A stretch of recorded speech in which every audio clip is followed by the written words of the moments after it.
Hey y'all, I'm Estelle Shamblin. Most people know me as Eldon Shamblin though, and I am credited with creating a style of music called Texas Swing Guitar. But before we get into that, let me tell you a little bit about myself. I was born April 24th, 1916 in Weatherford, Oklahoma. I lived there until I decided to move to Oklahoma City during the Great Depression. During the Great Depression, I worked in bars, playing music, and trying to make ends meet. That all changed in 1935 whenever I met the Alabama Boys. I joined their band, and although I didn't like to sing, I was the lead guitar player. This allowed me the chance to perfect the style of music, Texas swing guitar, that I became famous for. In 1937, I met Bob Wills, and he convinced me to join him in his band, the Texas Playboys, and play with them.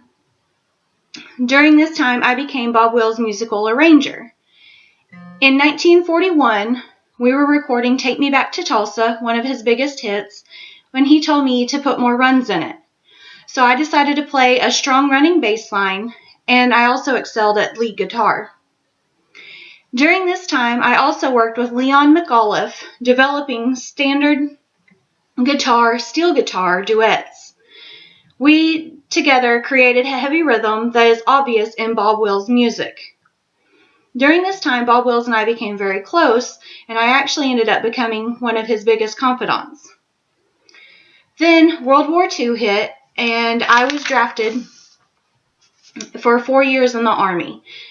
During this time, I moved up in rank, becoming a captain. And at one point, I was actually missing in action until I rejoined with my group. When I got back home, the Western Swing era was still going, and I joined back with Bob Wills in 1947. Then, once the Western Swing era ended, I played music with Hoyle Nix in Texas. Then, whenever I decided to take a 15-year break from music and moved back to Tulsa. At this time, I repaired pianos and organs. In the 1970s and 80s, I met and toured and recorded with Merle Haggard. During this time, on my downtime, I would come back to Rogers State College and teach guitar to young musicians. In 1993, I was part of a Grammy Award-winning number called Red Wing, performed by Asleep at the Wheel. And in 1998, I was 82 years old, and I passed away due to congestive heart failure on August 5th, 1998.